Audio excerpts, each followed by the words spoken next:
Wait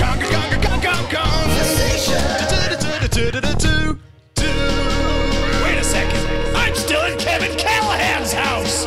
Hey, Kevin, can I borrow your car? Hello and welcome to the Kongversation. I'm Kyle Russell. I'm Chad McCanna. Are you about to snap into a Slim Jim? As a vegetarian, I can only snap into vegan jerky, which is quite terrible if you've actually tried it. Wait, they don't have mechanically separated soy? That's what this is, basically. Oh, okay. Well, God, I didn't realize there were that many applications for soy. You even have the shitty ones as well. Yeah, absolutely. But no, I if I impersonated the late Macho Man, then that was unintentional. But how are you doing, Chad? I'm all right, actually. Yes, I take it. Judging by your tweets and whatnot, you were still enjoying Rare Replay. Yeah, that would be accurate. You don't look. Don't put on airs. You don't go to the Twitter. I don't go to the Twitter. I have to go to the Twitter. We've been getting a lot of stuff leaked from the Mails brothers, so Twitter's kind of been a hopping lately. So yeah, you usually only look at Twitter to gain that sense of smug superiority over how many more followers you have on Facebook than I do. Yeah, but you're actually engaging with the creator as well. I'm engaging with, I don't know, the people Donald Trump is trying to deport. Wait, what?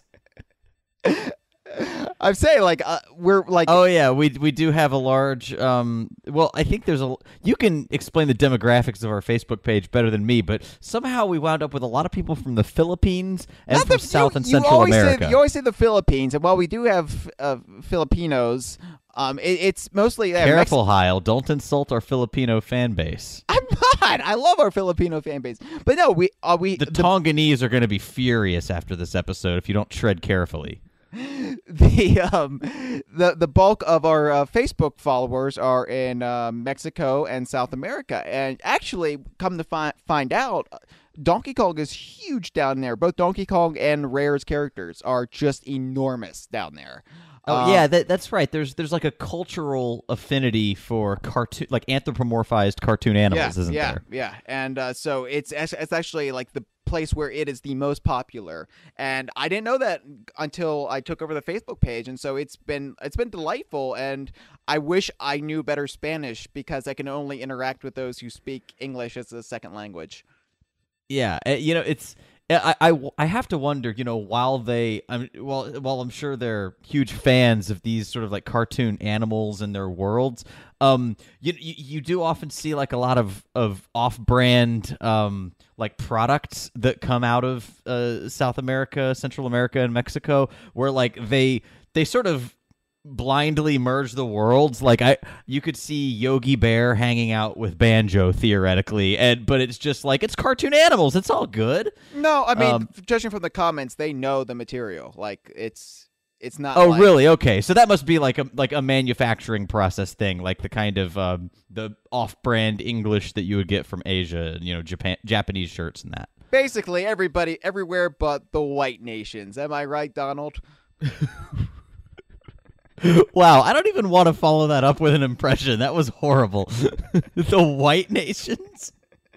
I know. I'm frustrated with all the racism going around right now. It's just... Is there a lot of racism? I really haven't paid much attention to the news lately. It's getting and because I have like loads and loads of white privilege, I have not confronted with it in the last week. I was gonna say, yeah, you haven't been stopped by the police lately, have you, Chad? Really, Heil? This thing called racism. Explain a bit more about it. Wait, it still exists? I thought we got rid of that after Lincoln freed all the slaves. I could have sworn we were in a post-racial society, but sure, I'll entertain the premise. It's late, and we're probably putting our feet in our mouths. So, no. What has been in the news lately? Is it? Well, I know there was that newscast thing that was terrible. Was that racially motivated? I really didn't. I mean, people. No, I don't want to get into politics right now. All right. People are trying to make that into a racial thing based on comments the guy made. It's more than likely he was. Well, hang on a second. If he was making racially charged comments, then kinda isn't it a racial thing by definition? I don't even know what race the guy was. This is how far my finger is from the pulse of anything news related. He was African American, but okay. he also had severe mental issues, and he was let go from his job because of that, and because he was threatening. So it's this is really a mental health issue and a gun control issue related to that. But we're gonna make more than a racial thing. But we're gonna say it's the start of a race war because that makes us feel better. Whoa! Is that the right wing sort of labeling, the framing of this? At Breitbart, yeah. Who's Breitbart? Oh, yeah. I almost for a blissful minute forgot who Breitbart was. But you know what? The conversation's for everybody, so I don't want to say that followers of Breitbart can't listen to our show. Good Lord, do you want to just start over? No. This is take 2, by the way. we started talking about wrestling for a while, and then we decided to start over. But no, we're 8 minutes in. We're gonna power through. Damn it! All right. So, in conclusion, America, land of the free. Home of opportunity for everyone. So, Chad, whether or not you're crippled by a ridiculous amount of student loan debt, land of opportunity. Commentary. I was playing Rare Replay the other day, so I was right, and so were you? I need to have like the Seinfeld theme music behind you. Go ahead, start again. All right, so I was playing Rare Replay the other day, and snake rattle and roll, Chad. Snake rattle and roll. Get it out of you're supposed to continue. Seinfeld doesn't make awkward pauses after everything. Oh, they did when Kramer entered in the first couple seasons, and the audience applauded. And yeah, that's true. Did ever? So I wonder what the canon, the in-universe explanation is for those awkward pauses. Does everyone just sort of stroke out every time Kramer enters the room? Albino squirrels. Oh, yes, of course. We've been into that in other media. That was the scrapped finale, and they went with the jail thing instead. The trial, you know. Yeah, it's really it's not going to play with a wide audience. It's the whole idea of albino squirrels observing their universe really is more of a niche comedy thing, you know. Yeah, it's not must-see TV, Chad. So clearly. I think my resume can attest to that. yeah. So anyway, I was playing Snake Rattle and Roll, and you told me you told me, hey, check out something on Snake Rattle and Roll. So I did, and found a glitch. Did you? Found a glitch. Well, first off, what's your experience been with Snake Rattle and Roll? Because for me, I didn't experiment with this game, trying to see how it fell into like my childhood memories, whether nostalgia was really true or not. But before I get too far there, what's your experience been? It's a frustrating game. I don't know. I tried it specifically because it says, hey, check this out, and I went into it blind. I was like, okay, I'll check it out, and died on the first stage. Got a game over. You know, I was like, whatever. Was it the isometric controls that got to you? I don't know what it was. It was just like, I don't know what I'm doing. Fuck it, I'm gonna die. So I found it helpful on pretty much all their isometric games. If you sort of tilt your controller, 45 degrees, so that the angle of the D-pad actually links up with the angle of where you're moving on the screen. That's been kind of helpful. Okay, well, I don't care. So maybe you wouldn't get a game over on the first level. I'm glad I got it. I'm glad I got a game over on the first level though, because I found well, you know what I'm talking about. You discovered the glitch. Yeah. So apparently, and sorry for divulging this. Spoilers, I guess. Why don't we just tell people to get a game over on the first level and just see what happens? Get a game over on the first level. You'll be glad you did. All right, so now that we've got the public service portion of our Snake Rattle and Roll discussion out of the way, I was curious because I've been frustrated with the game as well, and the difficulty just ramps up incredibly high as there's an ice stage apparently, so if you're still not used to the crazy lack of momentum based acceleration. that you get when you have the little wind-up key. Oh, just wait, it gets much more fun. I remember, like, my attraction to Snake, Rattle, and Roll is really stemming from the Game Boy version Sneaky Snakes, which I loved as a kid.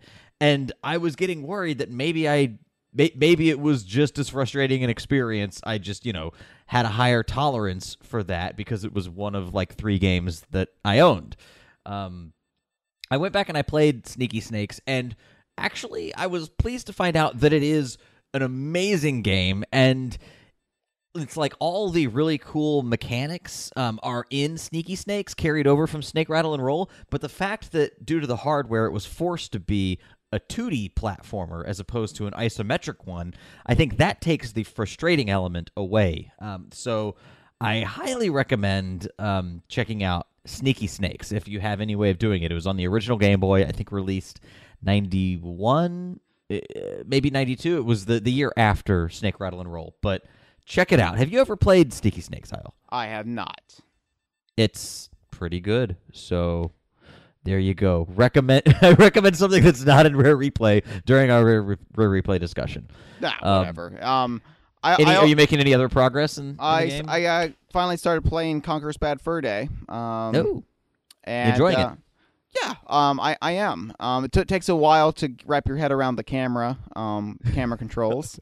Especially if you're coming from Banjo, because it's completely inverted. It's not as bad as Donkey Kong 64, though, so on the virtual console. So, because there's like no dead zone in the middle of the controller that's mapped to the C buttons, and you try and move the camera around, and you just constantly like go into first-person view. It's a mess. I am amused, though, with Conker, how, obviously Chris Sieber didn't come in to re-record any dialogue. So where they're near the beginning where they're going over the controls and whatnot in the dialogue, how Conker's dialogue matches the original N64 controls, but graphically they've gone in and replaced all of the buttons and whatnot with Xbox One buttons. Right. So that's a mild. If you want to start the game, just hit the button with the 3 weird horizontal lines. Like, I don't understand. You just couldn't help yourself, could you? No, I still to this day don't know what those buttons are called. The start and select? Are they like menu and info? What are they? Have you seen this in any direction? I did notice they replaced the graphic for the start button on the Jet Force Gemini. It has the thing with the weird 3 horizontal lines. Yeah, I mean, on all the games they've replaced the buttons. On all the games that are like from the N64 era, yeah.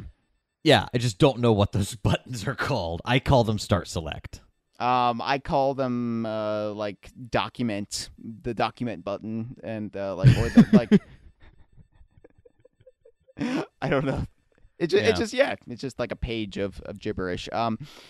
Function over form. That's fine. That's okay. But anyway, we'll call it whatever makes sense to us. I am enjoying Conker, though. It is fun to see, especially after a big reunion earlier in the year. It's kind of cool to see, especially the interactions with Birdie and whatnot. It's cool to see that it juxtaposed with their reunion in big reunion. So anyway, yeah. I've been going through Ghoulies a bit. Finally beat the game.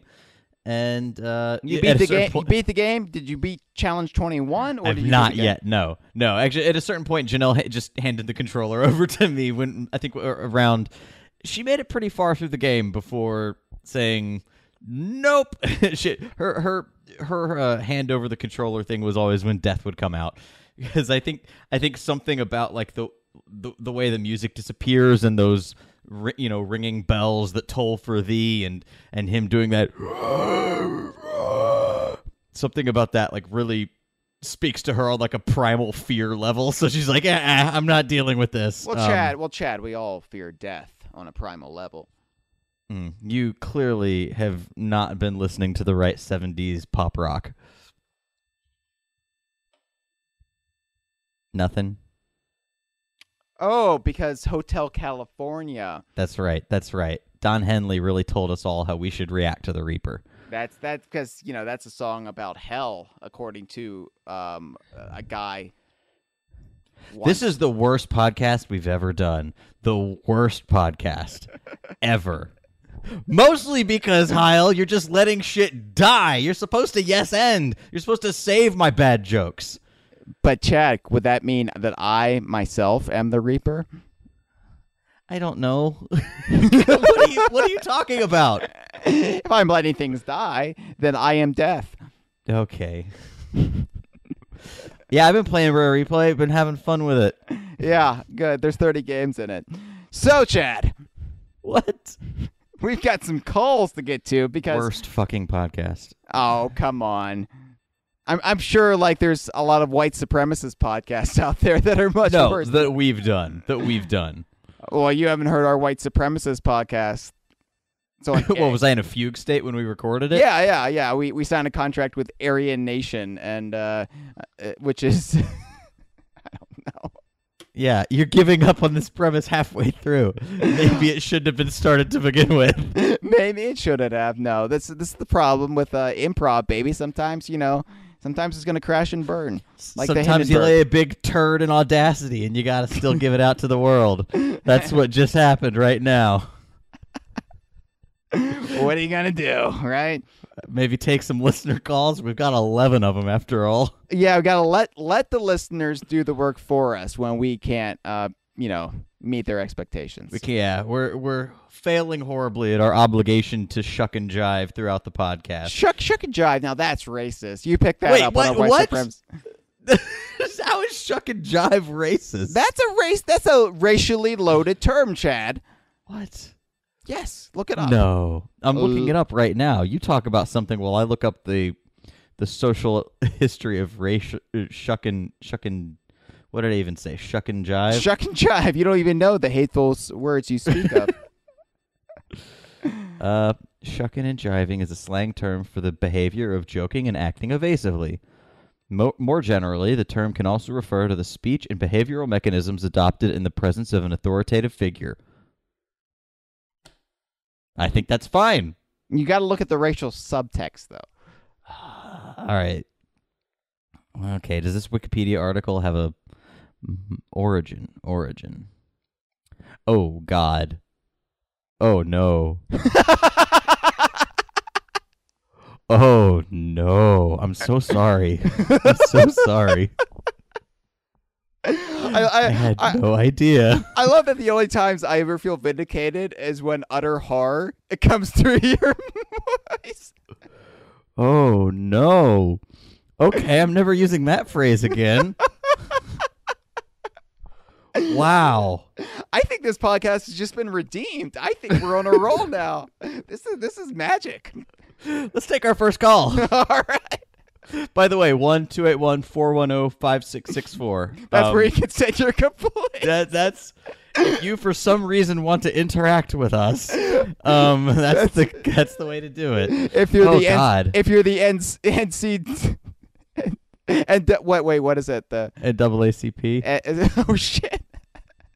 What, you got it wrong? It's okay. That's like the third worst thing that's happened on this episode. And we're only 10 minutes in. Oh my god. All right. Oh my god. NAACP.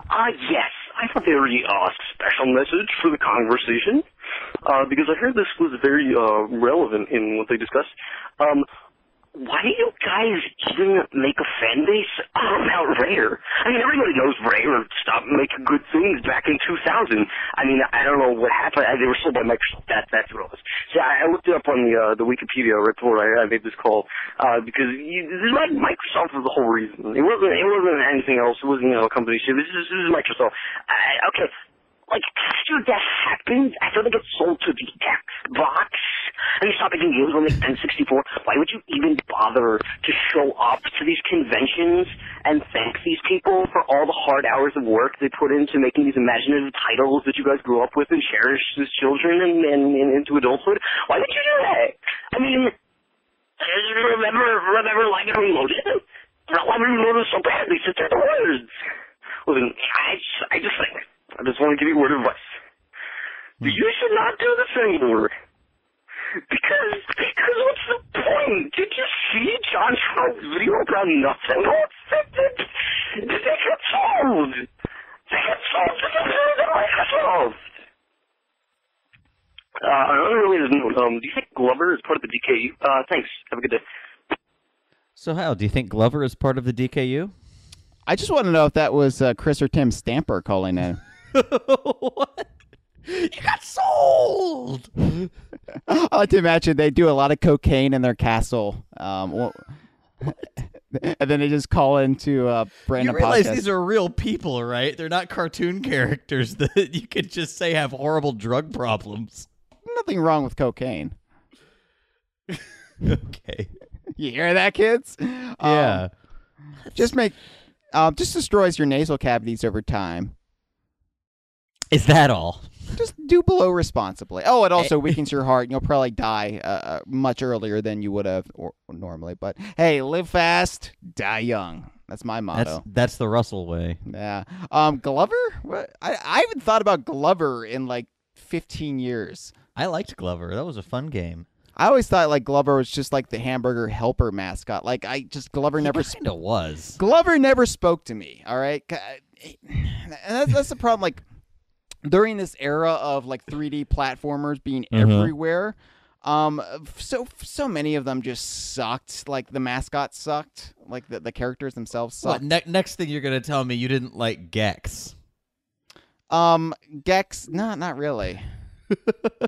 Gex was a character. Who voiced Gex? Wasn't it like Dana Gould or something? Was it really Dana Gould? Yeah. Wow. Wasn't Dana Gould a Simpsons writer? Yeah, one time I think so. Yeah. Wow. Wow. God, I haven't heard the name Dana Gould since I stopped listening to Corolla. Huh. Yeah. Okay. Yeah. So I found Gex annoying and irritating, honestly. Yeah, the problem is like I never like found them endearing. Like, why am I a Donkey Kong fan? Why am I a Banjo fan? I find those characters endearing as hell, and I love the world they inhabit. Glover, it's just a glove. How am I supposed to? Yeah, but he has a ball. It's not just a glove. How am I supposed to find an affinity towards that? That's my issue with Glover. I see Glover as the merging of the world's two greatest entertainment brands.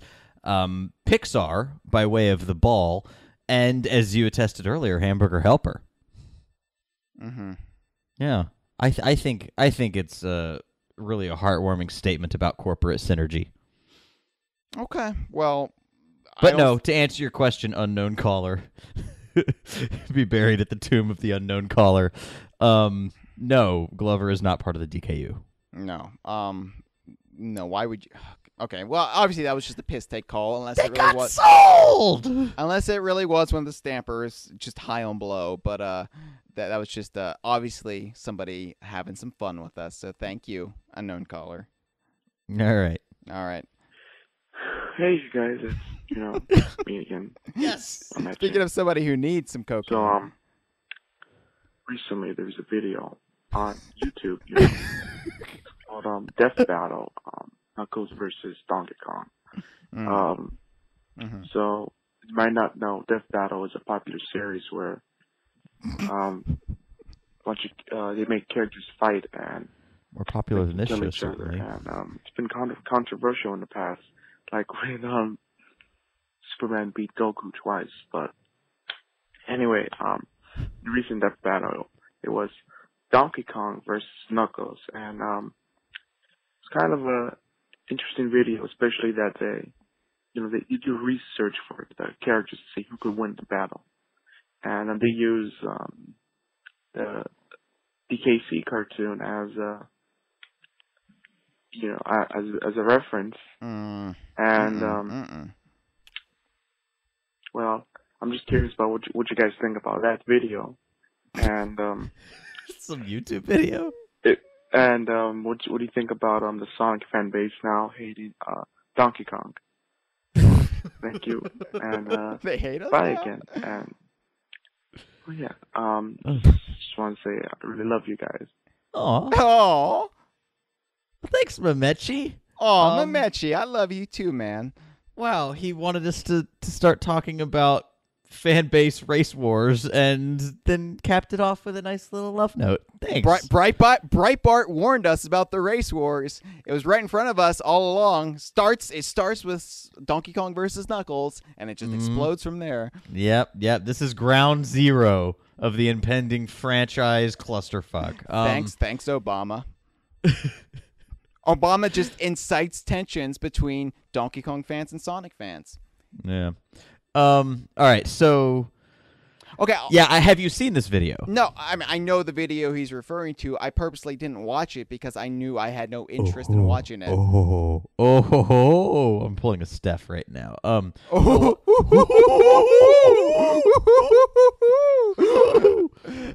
That's a little plug for our.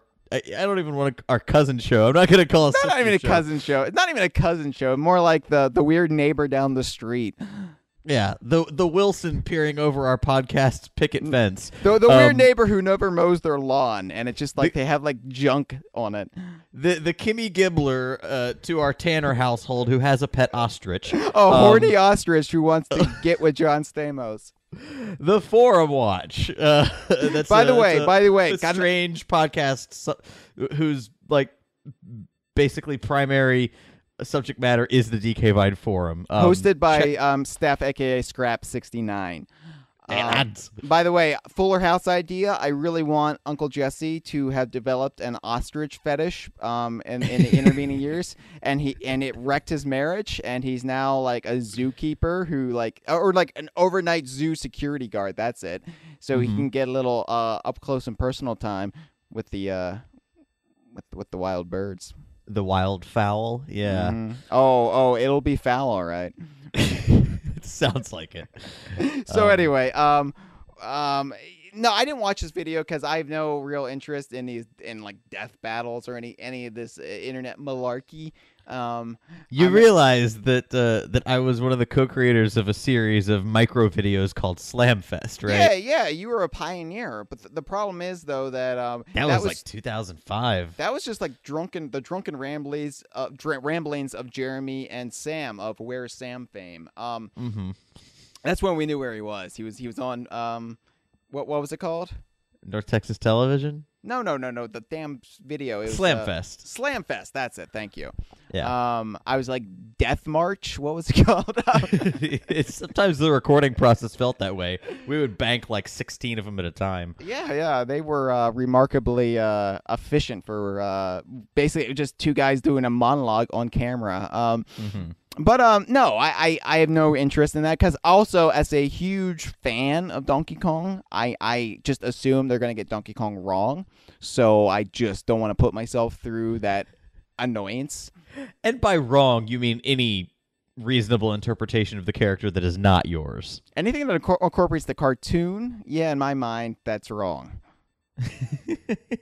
Ultimately, though, it doesn't matter, does it? It's exposure for the character.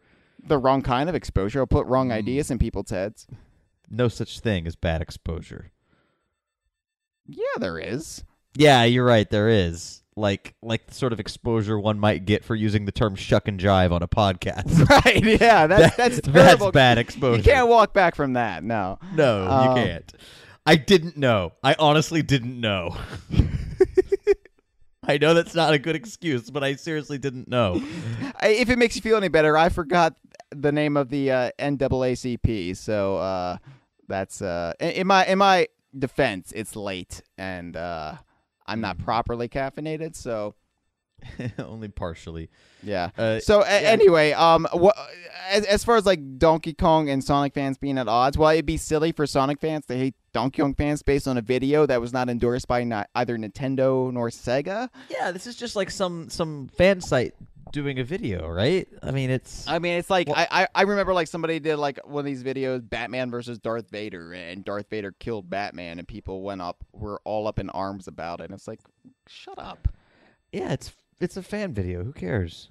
Yeah, I mean, granted, we're mortal enemies with Metroid, and really we can only fight one war at a time. So you say this literally 1 week after we spent an entire 2-hour podcast talking up the greatest Metroid game that's ever been. That didn't help our case, Chad. Galactic Pinball. Yeah, no, that really? They didn't help. take kindly to that. let's be honest, they don't listen to this show. So Yeah. No. anyway, thanks for the call, Mamechi. I guess Always a pleasure. it's always a pleasure. We love you, man. Hello. I called yesterday saying some stupid shit I don't even remember.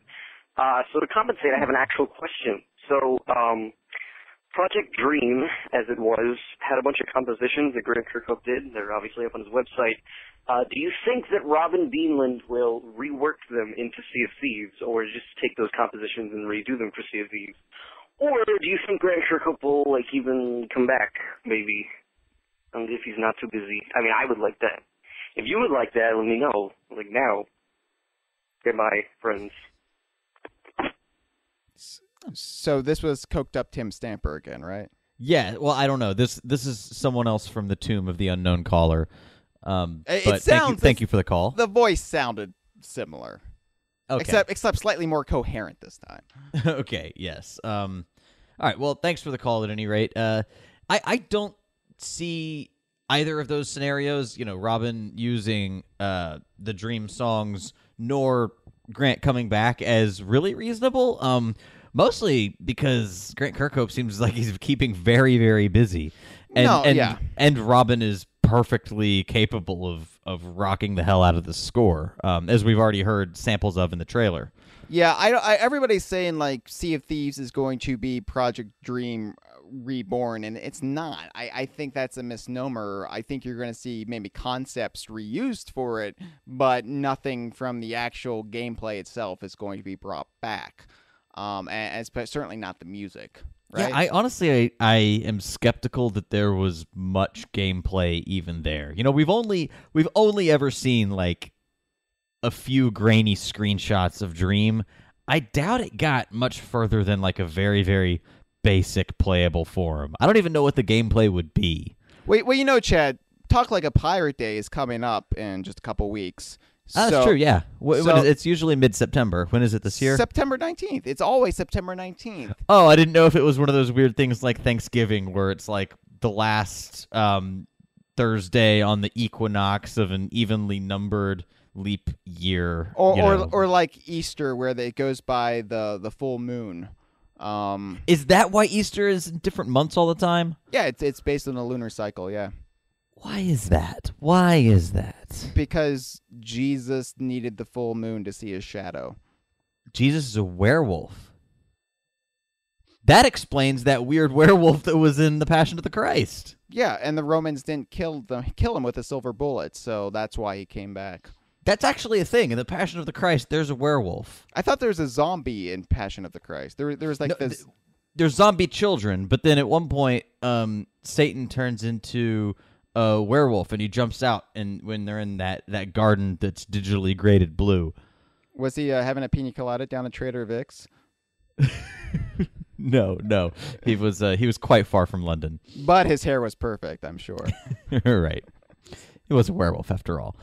I'm really looking forward to Robin's score with him and whatever team at Rare is working on him with it. I really hope they release some more samples, but I think that the most they would probably ever do repurposing the Dream soundtrack is, if Captain Black Eye is in the game, which we're pretty certain he is.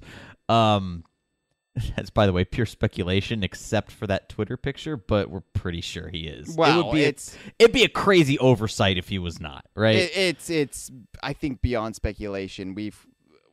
I can't say anymore. He says that as if he knows something. He doesn't, but I know how to read the tea leaves. He's reading tea leaves. So anyway, if Black Eye is in there, most I would say is that maybe there might be a reuse of Black Eye's theme, but then it is pretty close to Gloomy Galleon from DK64, so that might be a little copyright unfriendly. Yeah, I don't really see that. I don't think Nintendo gives a shit. Yeah. Didn't they actually put some Dream music in Rare Replay? I haven't unlocked that far yet, but I guess there might not be a problem if they did that. Yeah.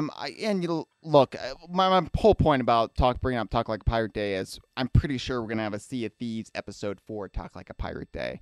Ooh. We have our annual Talk Like a Pirate Day episode every September 19th. Ah. So there you go. September 19th is also on a Saturday this year, so perfect. It's very seldom we actually get the show posted on a Saturday these days, but yeah, we'll try and make it happen. It's just because of our heroin addiction, you know. We wake up and we get the show up when we can, you know. Yeah. I'm sorry, but Friday just feels like a heroin night to me. Yeah. Just sit in the bathtub, listen to some jazz, and shoot up. Speaking of sitting in the bathtub, I watched Nightmare on Elm Street for the first time last night. Yeah. While I was high on heroin, and wow, it's a really well done movie, especially that part in the bathtub. I had no idea how good of a horror movie that was. It's considered one of the finest horror movies. Yeah, it's great. Like that and number 3 are actually considered very well done horror movies. So that was my next question. I've been considering moving forward with the series, but horror movie sequels being what they are. So part 3 though, Part is one to look 3, out part for. 3, and then Wes Craven's New Nightmare, which gets very meta with it. Oh, okay. Does he do kind of a Scream thing? No, it takes place in the real world. Basically, it takes place in our world where the Nightmare on Elm Street series is a movie franchise, but then, so it's his Blair Witch Project 2 Book of Shadows. Yes, except that it stars the cast of the original Nightmare on Elm Street as playing the actors. Is Johnny Depp in it? No, and he didn't ask Johnny Depp. He didn't ask Johnny Depp because he thought Johnny Depp would say no because he was too big at the time, and Johnny Depp said, "No, of course I would have done it." So he missed out on getting Johnny Depp. Oh yeah, I love seeing that credit and introducing Johnny Depp. I was like, what the fuck is it? It was great. It was fantastic. Yeah. Anyway, so the plot of that movie is Freddy or some entity who's taking on the persona of Freddy starts to haunt the actual cast of Nightmare on Elm Street. So yeah, it's really kind of a cool take on it. So check that out. Yeah. All right, I dig that. I may be a little selective with the sequels I watch. Apparently the others suck, so or at least they're not held up in as high regard. So as long as there's no extreme Freddy Krueger continuity that I need to keep track of, I may just jump around. Yeah. Yeah. Anyway, I hope that answered your question, unknown caller. Yeah, Hyle, do you have anything to add? Robin Beanland is more than capable of composing the Sea of Thieves score, and I don't think Grant Kirkhope would ever come back to Rare, at least on a full-time basis. I'm sure they could get him to consult on stuff, but I think he's a free bird now, baby. Yeah, and he's keeping very, very busy. I mean, it's not just ukulele on his plate. He's constantly got irons in the fire. I don't even know that he would have time for such an endeavor. But yeah, no, I'd say just look forward to Robin Beanland's score. It's going to be fucking phenomenal, as it always is with him. Yep. All right. He's a chameleon, but not Yuka. That's true. Yes, hello. Hello. Hey, friends. This is Guy from a few days ago. I called twice. I'm going to ask you not the first one because it's kind of dumb. So you could just the second one and just forget anything about the first same one. Guy? Yeah. I was my actual question. Damn it. Because I have one. Fear not. So when 4J Studios made the Banjo ports in 2008 and 2009, they upgraded the textures, the main textures to like HD and shit. And sometimes they made it look worse. Like, for example, they took the HUD elements from Tui and they put them in like Kazooie. So it was like all this nice little pixel art that like got replaced with these weird looking models. And they changed the text around. Like they made references to like nuts and bolts, and they changed the font, like arguably less appealing. And I thought it was Rare Replay because, the power was in Rare's hands this time around. They were going to, change some things. And they didn't. So do you think that Rare should update the 4J Studios ports in Rare Replay to better resemble the appearance of the N64 releases? Hopefully I described what I'm talking about good enough. You probably already know what I'm talking about. That's about it. Have Have a good. Did he just stroke out at the end? I think it sounded sort of like he was launching into a Cosby impression. Yeah, Well, you'll see with the rape and the jello. I knew it. As soon as I even deigned to utter the name, I knew you were going there. Wait, you know I'm going there. Everybody, you can't bring up that name now without referencing the vile acts he committed. I mean, come on, shame him, Chad. Shame him. I'm sorry, Heil. Cosby's do the darndest things. Yeah, Damon Wayans defended him. What? Yeah, he You said, mean Major Payne's Damon Wayans? the one and the same, Blank Man himself. Blank Man himself. Okay. Yeah, what did he have to say? He said that and I quote that What are you Googling the quote? yes, he said that some of Cosby's alleged victims were, and I quote, unrapeable. What? He said that he thinks they're lying because they wanted money from him.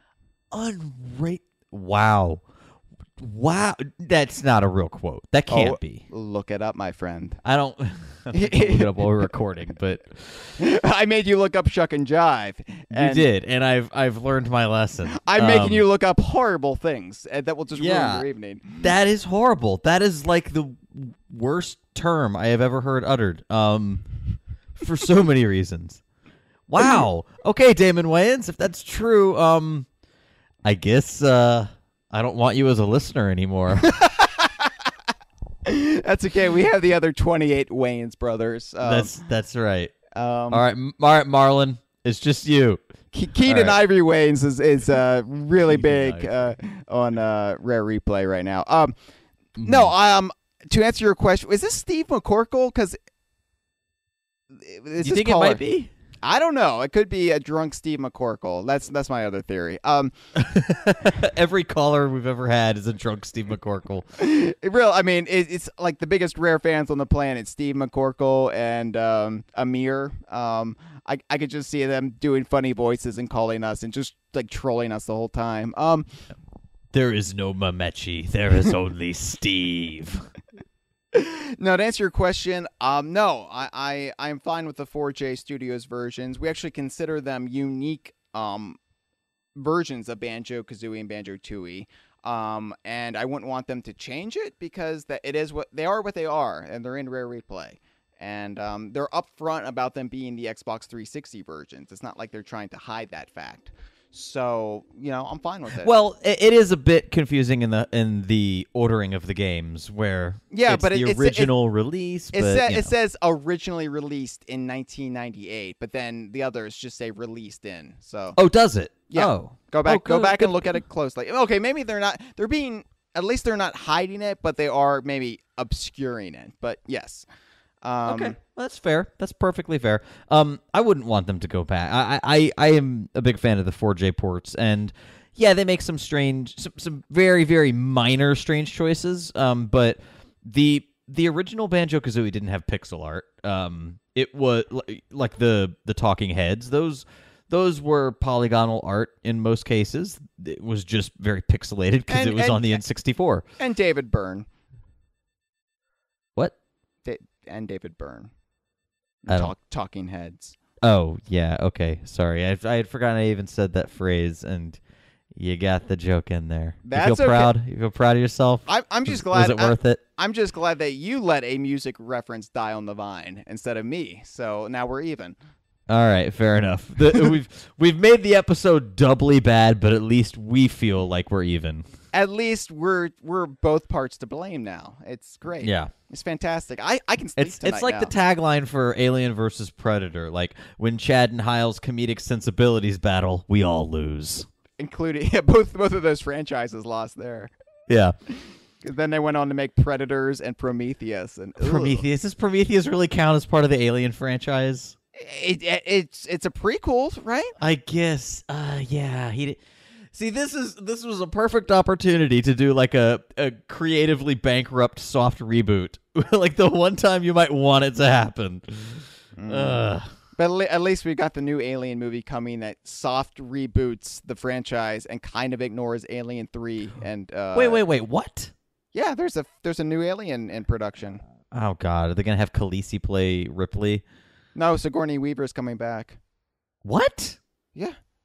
Wait, so they're ignoring Alien 3 and Resurrection, I assume? Yes. It's made by the guy who made District 19 and Chappie. 9, Neil Blomkamp. Oh, District 9. Wait. I said 19. Yeah, no. Oh, so I remember he put out some concept art. Yeah, it's a go. It's a go.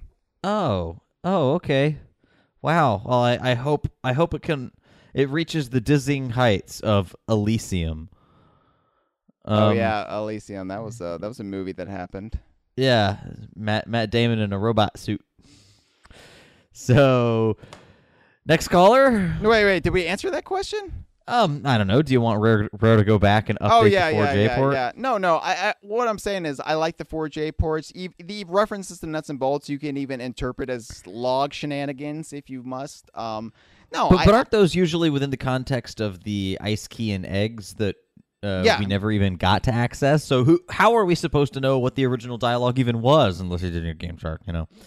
Well, there's also like they reference them. They reference like the whole shenanigans around Stop and Swap, and there's some like quotes that could only be viewed in context of taking place in 2008 versus. Oh yeah, he does say something about my nuts and bolts adventure. Yeah. So I mean, yeah, whatever. It's I think they're very well done versions. So let them stay. Because you couldn't really have the N64 versions because you'd have to change some things anyway, so might as well just go with what's already done. Yeah, and they're very well done. So, yeah, guy, get off your high horse, or your castle if you are one of the Stamper brothers. If you are, yeah. Literally, next call. Hello, DKY. What the fuck? Here to. It's a weird crop this week.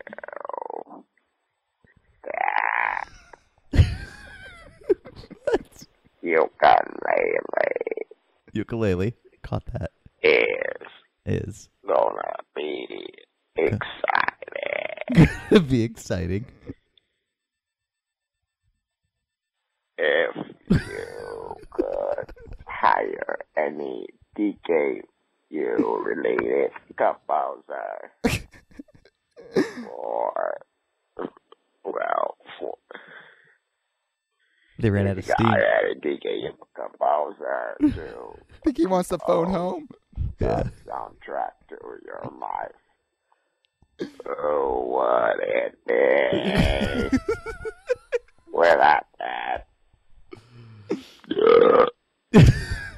All right, thank you, caller. Was he trying to reach your old friend Elliot? Yeah. I think they've got 4G on the Green Planet now. Oh my God. Yeah. So Heil, if you could, I think it was okay. Ukulele is going to be exciting. Yes. If you could hire any DKU composer to score your life, who would it be? Oh, my life. Okay. Yeah. Well, geez. I've never considered this question because why would I? I've got my answer though, and I feel like it's well reasoned. Okay, let me guess. Let me guess for you, and then you can guess for me. I think that's Sure, only sure, fair. sure. All right, I'm gonna say Robin Beanland because one, he's a ginger, and he'll understand your pain. Mostly that. Two, he's a musical chameleon, not Yuka. He's a musical chameleon, and therefore, anything that happens, he can find music to apply for it. That's exactly right, and exactly my reasoning in that order of importance. And see, you see, we've been together so long, Chad. I know you so well. Now let me see if I can get you. You would go with David Wise.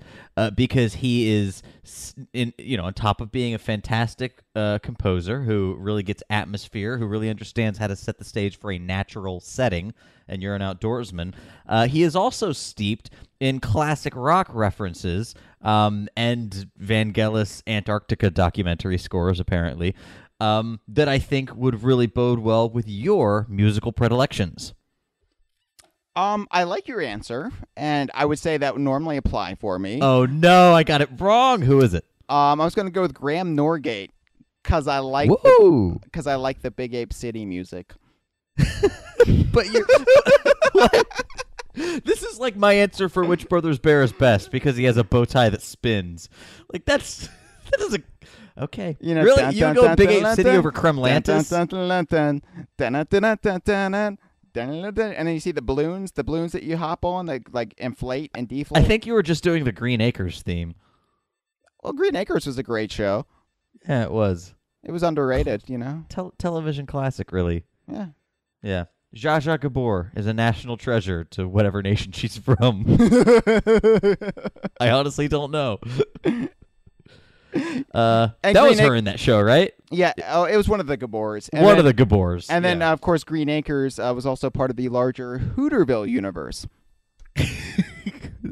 I'm not aware of this. Petticoat Junction. Some but other. What's Hooterville? Is that where they all live? Yeah. Hooterville. Okay. Different time. Right. So, thanks for the caller. Caller. Thank you, E.T. the Extraterrestrial. I hope we get a call from Jaws next week. It's been I hope we get a call from the semi truck from Duel. Ah, yeah. Another great Kongversation listener. You ready? I'm ready. Let's do it. Rick, I forgot the question. Oh boy. Morty, it'll be fine. Morty. Morty, focus. It'll be fine. I'll just get the phone to Mitchell. What's in the water this week? I don't know. Hey, guys. Oh, hi, Mitchell. Rick just handed me the phone. What's wrong with I these guess people? the question is, are we focusing on the right parts of the DKU? On the forum right now, we're talking about whether or not ukulele or Sea of Thieves or X, Y, or Z is part of the DKU. Is this the correct thing to focus on in terms of talking about DKU canon? I had always thought that it's more important to talk about how the DKU functions rather than what is part of the DKU. Okay, thanks, bye. Fertile soil for the discussion. How it functions? Like, in what way? How it functions? I think he means like the DKU rules and how to interpret them, like the mechanisms by which we determine what is and isn't canon, or indeed even a DKU game, rather than the games themselves. I don't know. What do you see as the more important discussion? Well, I think that in the era we live in, they can both be intertwined, because obviously with ukulele right now we have a hot button debate. You've brought up on this show before where your theory that the DK rappers are themselves characters, and because of their inclusion in the GK rap forthcoming in ukulele, therefore that is our connection to the DKU. Or at least one of them. George Andreas, I believe he works at Sony now. I doubt he would be participating, but we know Chris Sutherland's rapper character will be reprising his role. Much like Eazy-E of NWA, George Andreas' rapper died of AIDS. Careful. Wait, what, is that a thing? Yeah, Eazy-E died of AIDS. Oh, okay. I'm sorry, my knowledge of early 90s gangsta rap is more in-depth than yours. I also just watched Straight Outta Compton, so it's a good movie. I wanted to see it. They gloss over some of the Dre's domestic abuse, and I really wish they would have showed the evolution of the G-Funk movement going into the Chronic. But otherwise, yeah, it was very well done. Well, I think I think those are well-articulated complaints, Heil. Thank you. And clearly you're the right person to make them. Thank you. Yes, I know. Yeah, anyway. So, No, I mean, I don't know. Like right now, like shaking my head. no, what it was what I enjoy some early '90s games. Just move on. Just move on. Okay, straight. Okay, fine.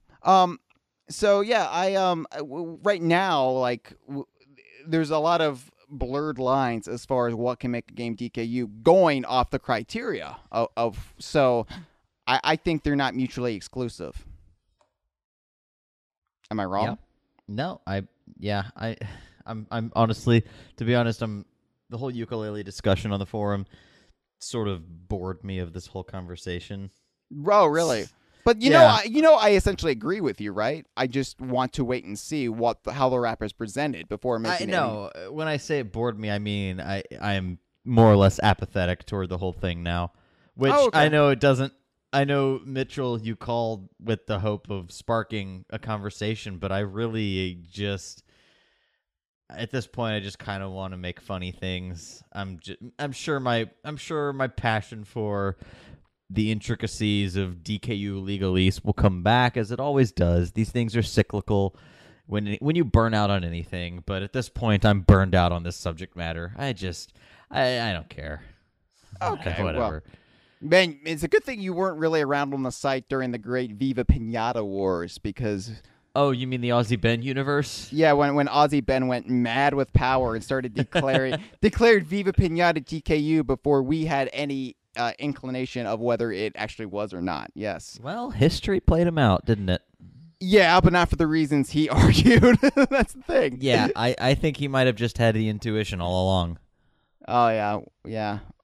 Aussie Ben's intuition, his famous intuition, yeah. There is though, I think a conversation that we haven't really entertained yet about DKU games being made because people will insert a character either knowing that it will become DKU or not really knowing what their words mean.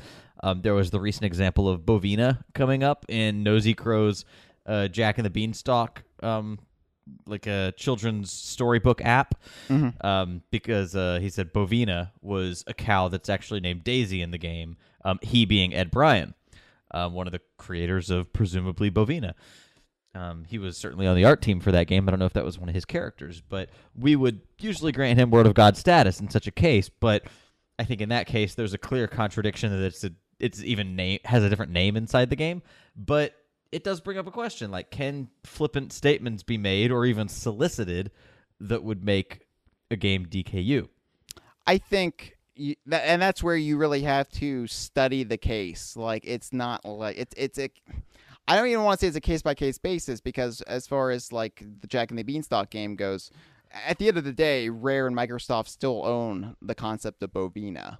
So would Ed Bryan have the rights to go off and do it? But then what gives Playtonic the right? So then you have to argue, is Playtonic have some sort of greater word of God? So yeah, there's a debate to be had there. And keep in mind, for a spell, we were trying to convince the aforementioned Aussie Ben to put a thrice-tapping unnamed goldfish in MacGuffin's Curse, which we attested would make it DKU. But hey, what right does Aussie Ben have? Well, that's also, I think, during a time when we honestly thought Rare had would not be allowed to make certain games. And now that we are in the hashtag Renaissance, it's I'm not using that hashtag. Okay, well, it's forcing us to reassess those faulty assumptions. Okay. Well, then I think that's sort of a dangerous thing. I would like the rules to be constant no matter the climate. Okay, but we've never contradicted the rules so far either. Right, but we would have if we had given the opportunity. Like, we would have. Okay, you just said we would have two completely different situational interpretations of the rules. Here's the thing: I never was fully on board with the whole if Aussie Ben puts a goldfish in MacGuffin's Curse, the new werewolf comedy puzzle adventure from Brawsome. It's been out for a couple years now. It's not new. Sorry, that's how you say it. Yeah. I was never fully on board with that. Honestly, that never felt completely kosher to me. Out of politeness, I never said anything. Because because Ozzy Ben seemed to know he wouldn't be doing that, so I was just like, just let the situation ride out. Well, now you've hurt my feelings and really colored our relationship these last 3 years. So I hope you're happy. Hope you're real pleased with yourself, Russell.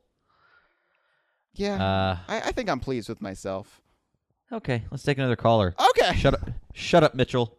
Hey, this is Ron, and I'm calling. I wanted to ask. We know that in the DKU, right, like the name Donkey Kong, Banjo, right, etc. The names are in English, right? And the rest. And you could say like Rare is from England. That that therefore maybe England is the canonical language of the games. But the games are also released in multiple nations under many languages, and in those languages they speak within that world they speak in those particular languages.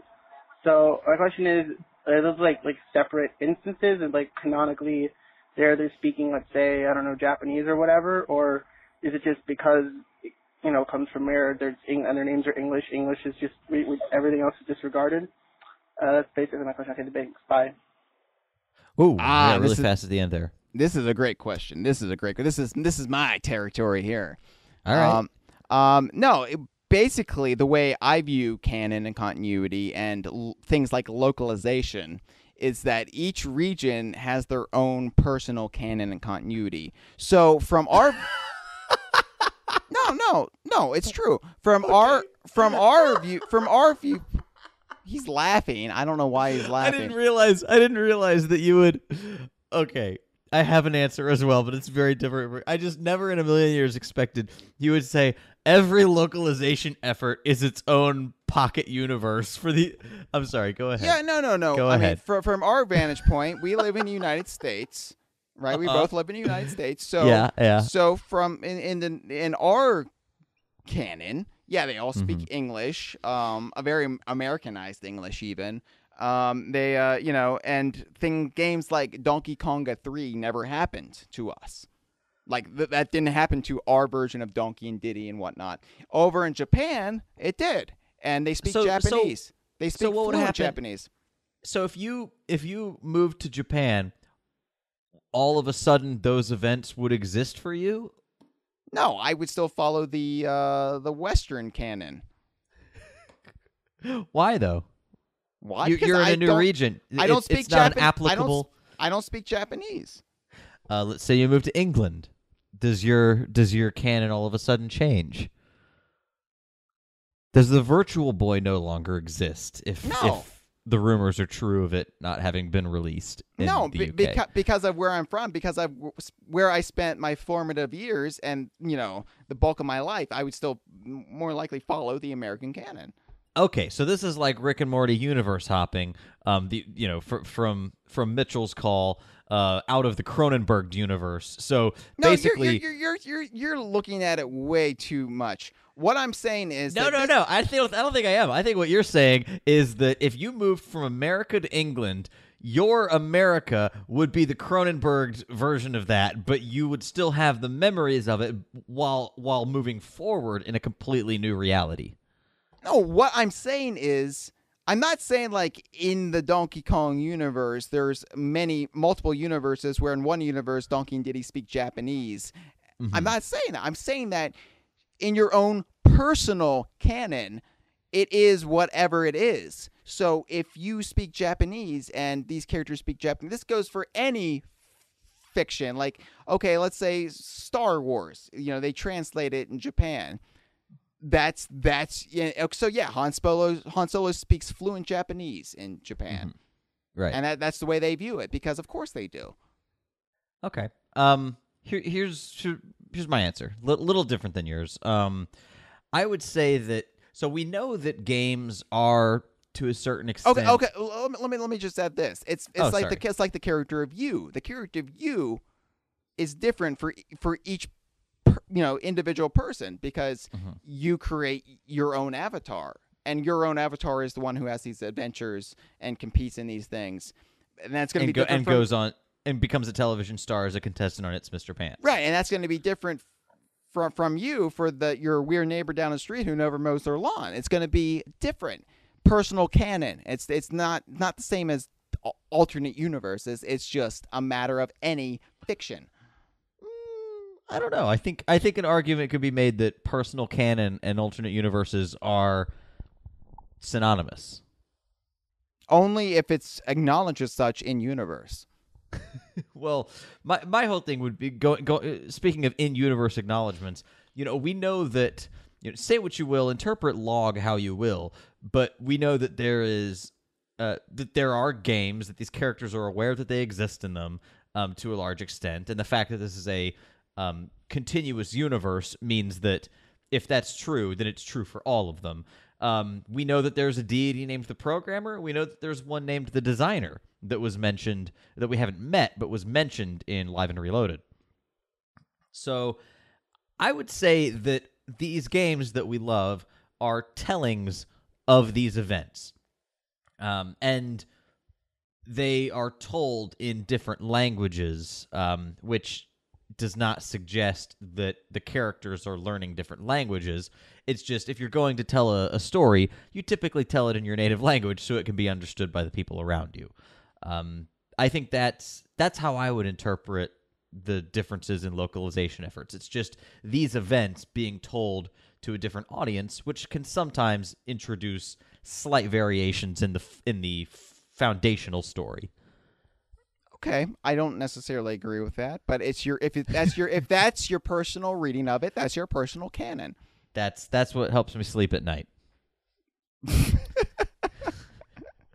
That was actually a really great call, Ron.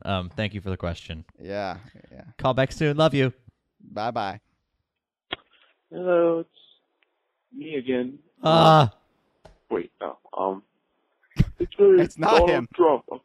Okay, I'm not gonna do that. I'm sorry. Very sensitive. Donald Trump's an idiot, and What?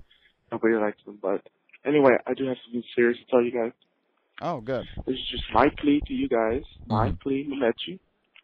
Tell you that. Oh, it's Mamechi. Banjo-Kazooie, Nuts and Bolts, Aerial Challenge should be considered DKU. I know it's not rated by the ESRB. I know that it's kind of a shitty Flash game, but Barrel Maze is up there, so why don't you guys just add it as DKU? I mean, I don't think that Barrel Maze is really, registered at the ESRB because, well, for all we know, they could be showing that thing to say that DKC GPA was,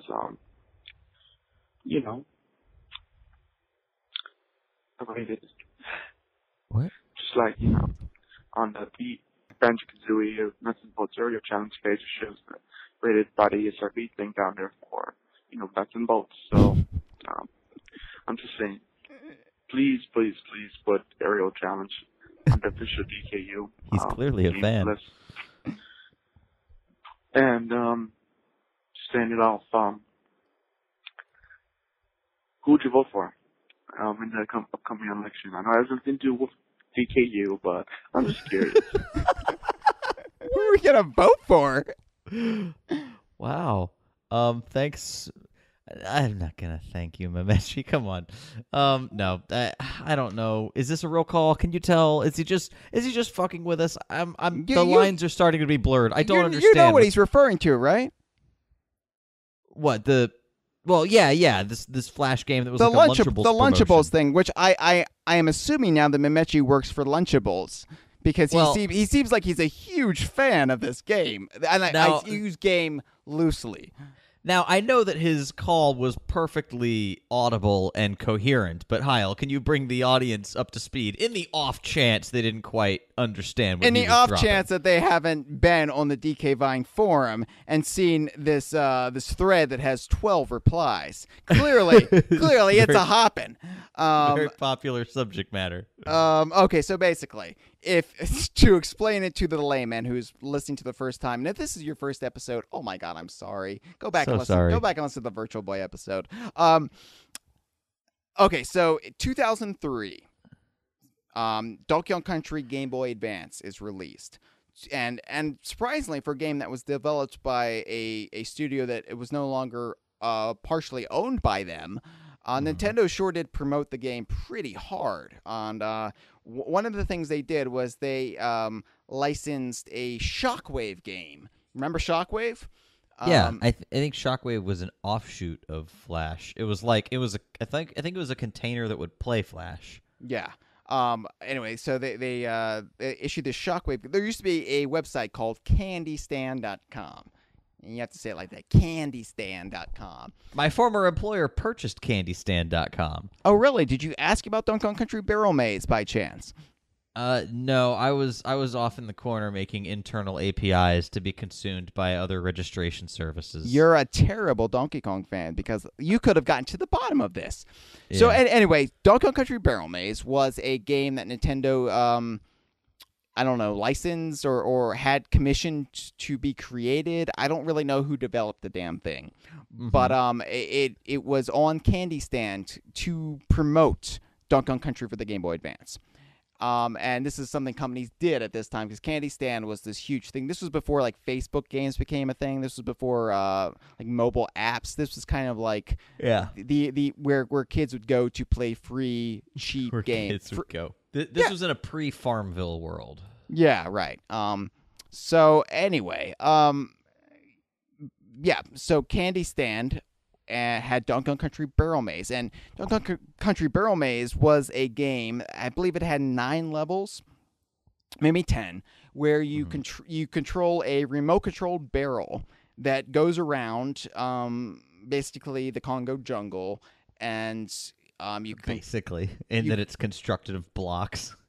There's trees, there's palm trees, and you collect bananas and whatnot, and basically the goal is to reach the end of the stage without getting the barrel destroyed. Yeah, so it's Marble Madness. Okay, sure. I would say Marble Madness is Donkey Kong Country Barrel Maze. It's all a matter of perspective, like which language the characters speak. Yeah, or whether or not Q is the original Loki. I really like that we basically determined that you don't have to have any facts on your side. You can just say, well, that's my personal canon. It's my personal canon that evolution is a sham. In my pocket universe, creation science evangelism is a valid foundation for science. Carson 2016. I don't. Okay, so basically, Donkey Kong Country Barrel Maze carried an ESRB rating, and because of that, we determined. You actually determined it first, and I agreed with you. We said because Nintendo had this commissioned, because it's on CandyStand.com, and because it has an ESRB rating, all of these criteria come together to make it a legitimate game.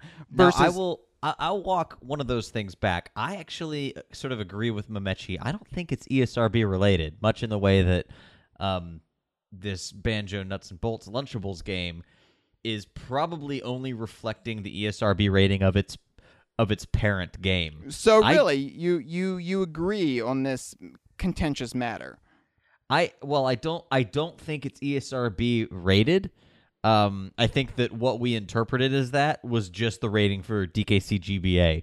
Because it doesn't specify that the E rating, it doesn't even mention Donkey Kong Country Game Boy Advance anywhere on, and you would think they'd be promoting that even on the title screen of Barrel Maze if that was the case. Yeah, but I think that... Because Candy Stand games were rated by the ESRB. Okay, I don't know. We've looked it up on their website, and I don't believe it comes up. It's not on there anymore, but I don't think any of the Candy Stand games would be on there anymore. Why not, though? Why not, though? Candy Stand doesn't exist anymore, though, so, I don't know. Maybe they didn't deem it necessary. Yeah, maybe when they created the ESRB site, they just didn't carry that stuff over, because who cares, because nobody can play those games anymore. But you can't play Barrel Maze on DK Vine, but... Well, the more germane question then is, should the ESRB, or even is it, a valid way to determine whether or not a game is DKU? It's one of the criteria. It's not foolproof, because the ESRB has inadvertently rated some fan games in the past, some unlicensed knockoffs.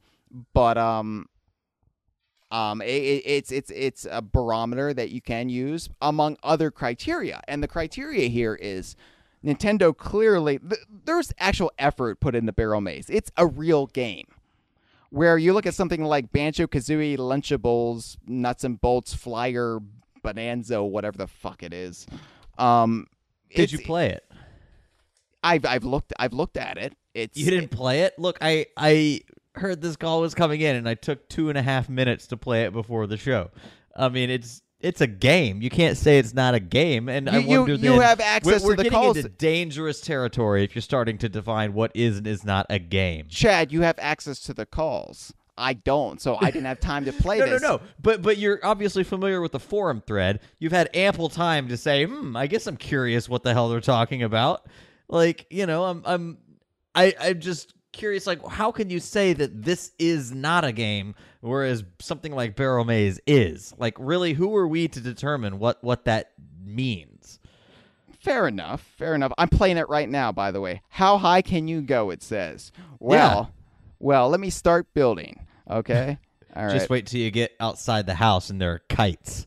All right, it's hold really on. hard to get past. Let those Banjo-Kazooie kites. choose. You see, they're in the game. Well, okay, hold on. All right, let me play. All right. Good pod. Yeah, shut up. You're the one who badgers me. Okay, so. Well, this is definitely cheaper than Barrel Maze. Let me say that. Oh, okay. No, this is How is it any cheaper than Barrel Maze? They both reuse assets. Come on. Barrel Maze reused. Do you remember Barrel Maze? Yeah, I do. It did not reuse that many. On the title screen, it had assets reused. Well, same as this one. This also has original characters. Yeah. He's really getting into it. You can tell.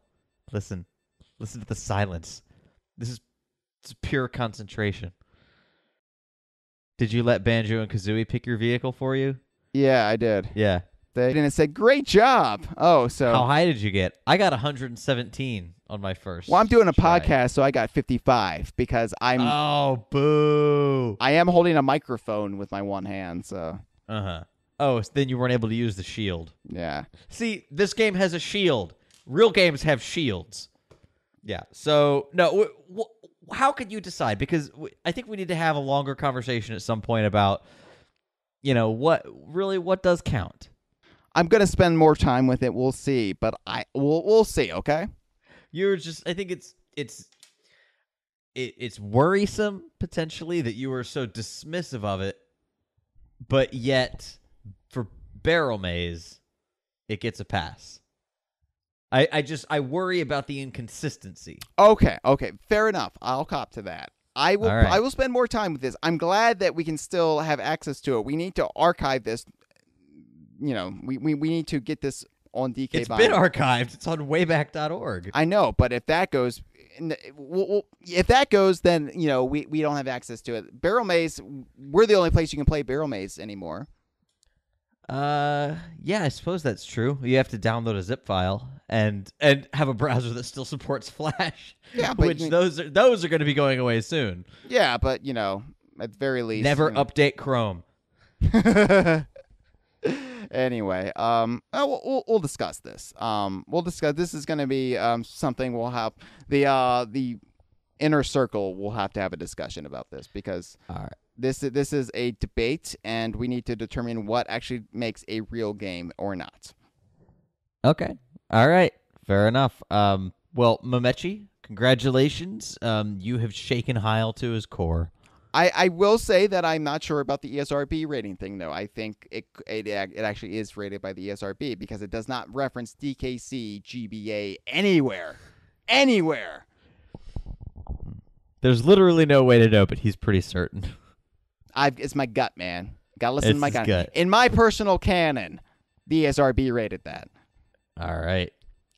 You heard it here in first, folks. In my personal canon, with score by Graham Norgate. One more. Actually, 3 more, but let's take one at a time. Not overlap. Oh, let's do it all at once. That would be utter madness. Hello there, Chad and Heil. Once again with a rather impromptu call this time around. I'm getting ready for a convention, but I just wanted to leave you guys a question this time around. So, Rare Replay. It's been a blast. I'm having so much fun with it. It's so much fun just going through all of Rare's post Nintendo catalog, pre Donkey Kong Country catalog. So much fun, but one thing that's really getting at me, and really the bane of my existence, is just trying to get all of the milestones. Currently, I'm at rank 18, but it's just, some things are just eating away at me. Like, it's just unbelievably painful just trying to get to rank 30, which leads me to my question. Is there a milestone for either one of you that you're really trying to get, but it's just been such a hard task? Like, for me, Snake, Rattle, and Roll. I'm just trying to beat Snake, Rattle, and Roll, but I'm at the final boss, but he just won't die. No matter how many times you try to lick the foot, it just won't die. I know that sounds ridiculous, but that's what's going on. So anyway, that's all I wanted to say. Hope you guys have a great day, and I'll see you guys next time. Bye. Well... All right. Well, Malik. If you might want to heed our advice from earlier in the episode. Yeah, you might not want to be so damn good at the game. You might just want to die in that first stage because. Yeah. Honestly, the fact that you have gotten to the final boss on Snake, Rattle, and Roll is incredibly impressive. Yeah. That's crazy, but worry no longer. You'll be all right. Just listen to what we had to say earlier. Yeah, maybe give that a shot. Trust us. I don't know. I'm not really like focusing on like the ranks right now, the achievements. I'm just like playing the games one at a time. So it's not really. You're not working on snapshots? I haven't really. No, I'm really more just enjoying the games piecemeal. Huh. I'd say the ones that are. See, I'm trying to unlock as much as I can, but not in an artificial way. I mean, I'm grinding a little bit. Like I've completely finished Snake, Rattle, and Roll, but and I think I've also crossed Jetpack is off my list. There's a few of the older ones that I've, as far as achievements and stamps are concerned, 100%ed. The hardest ones for me seem to be the exploration-based ones where, like on a Tick Attack or Attic Attack. I was never sure how to pronounce it. A Tick Attack sounds like a dick attack. A Tick Attack, Attic Attack. It's supposed to be Attic, as in AITTC, right? It's just spelled in a weird way. Right, Is but that the idea? yeah. But a Tick Attack sounds like what Bill Cosby should be charged for. A Tick Attack. A dick attack.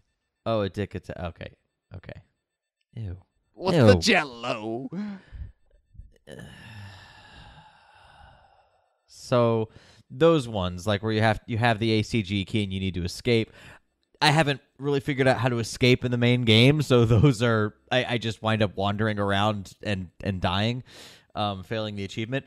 The other one that's been giving me a lot of trouble is one of the escape ones on Battletoads. It's in that same playlist where you're on like that ice world, and there are all of those spiky purpley things that they're one-hit deaths, so you can't hit any of those, and it's just another example of Battletoads being incredibly frustratingly difficult.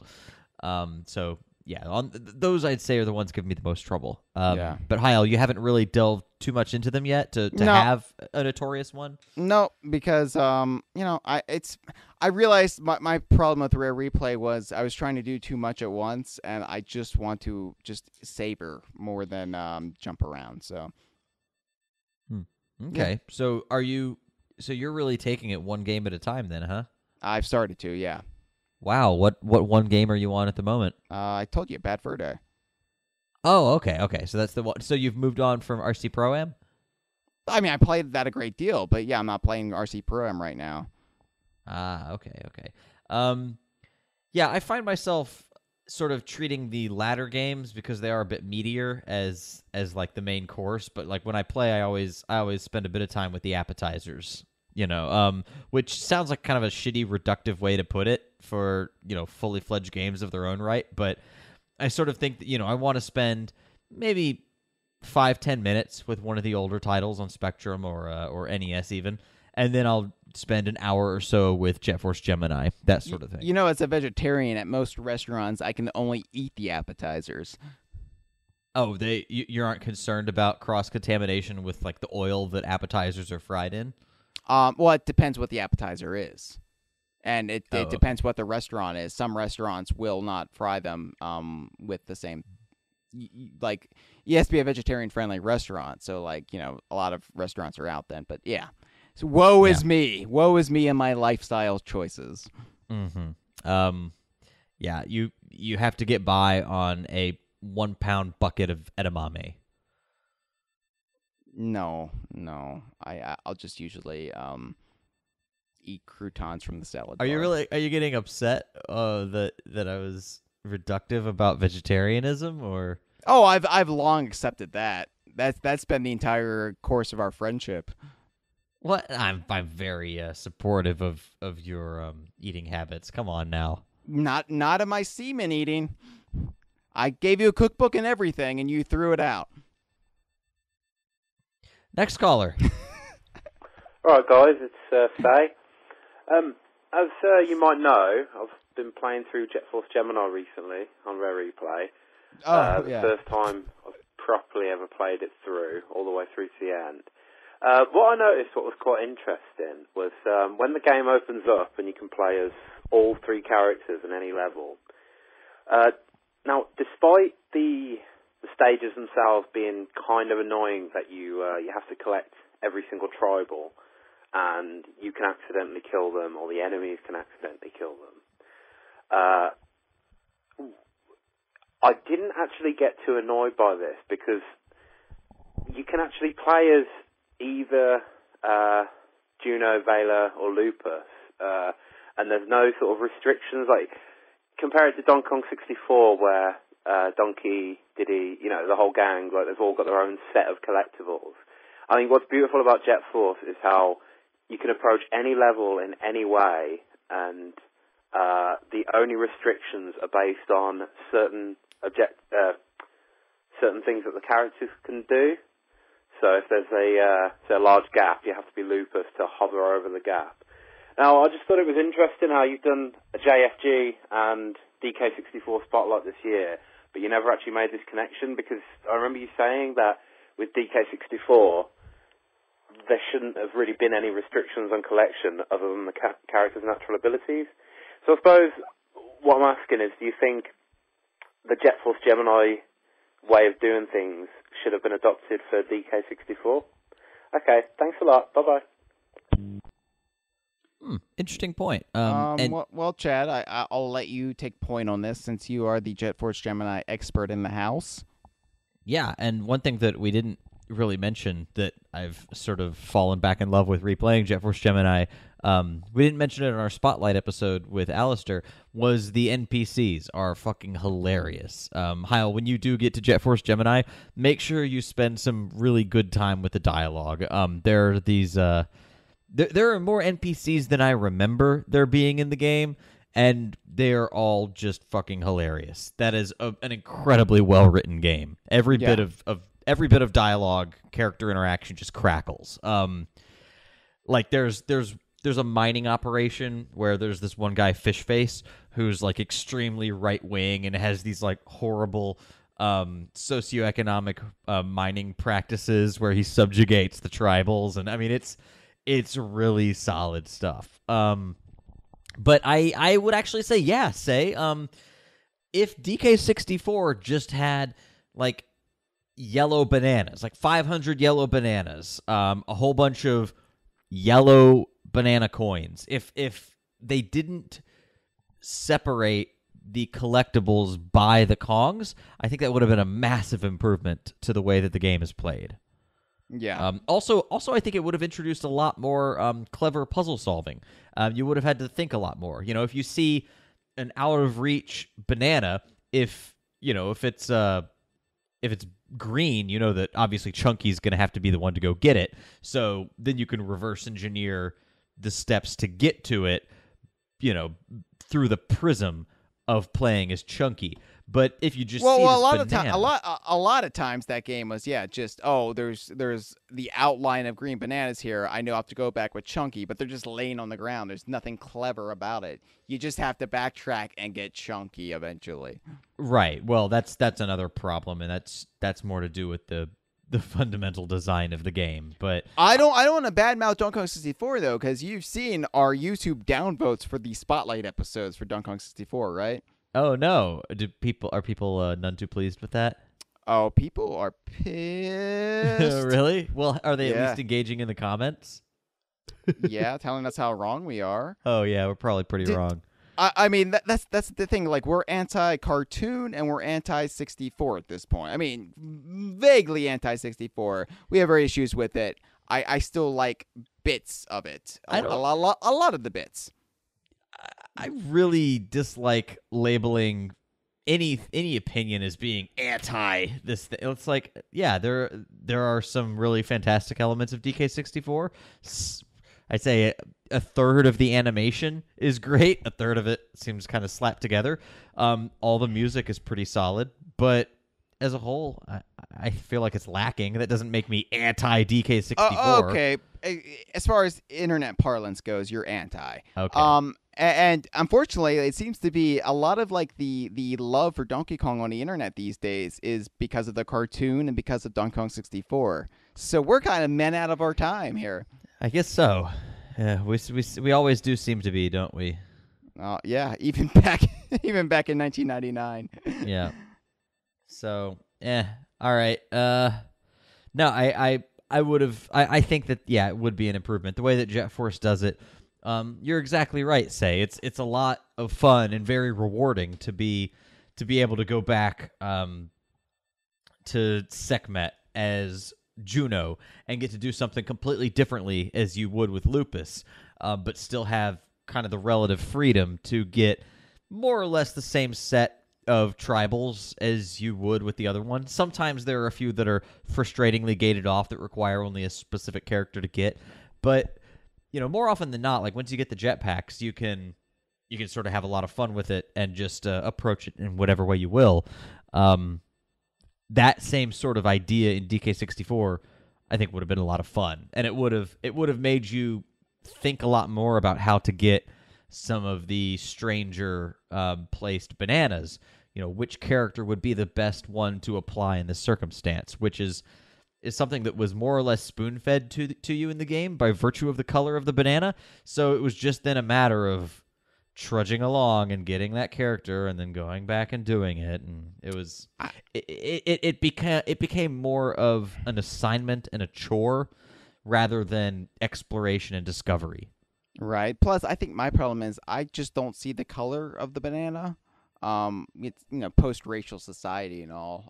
I don't see color anymore. Yeah, that is the freshest interpretation of the banana. That's why I forgot the name of the NAACP. I won't forgive myself for that. It's gonna haunt me. Clearly, you seemingly want to bring it up at every vague opportunity. It's gonna be a running gag now. Oh boy! Hilarious running gag. We are scraping the barrel. Next caller. Donkey Kong Country 2. Yes. Yes. Greatest fucking game of all time. Okay. No arguments here. When are you gonna do a spotlight on it? Wait, what? Spotlight on it.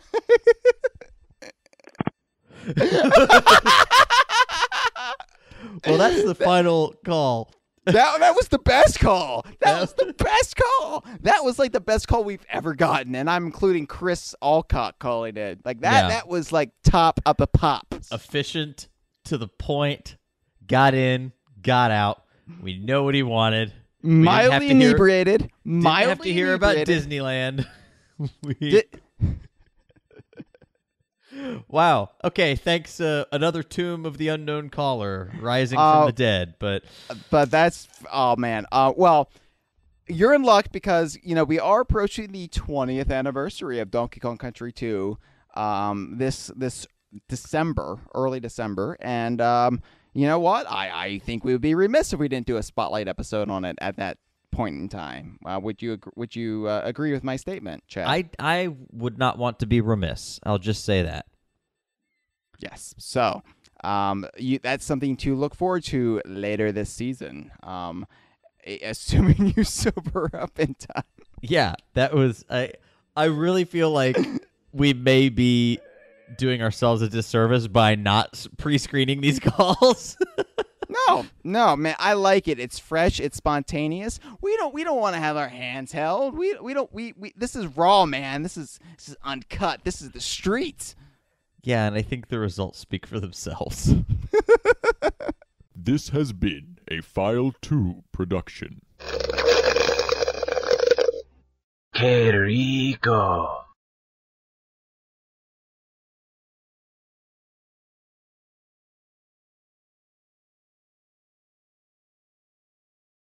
So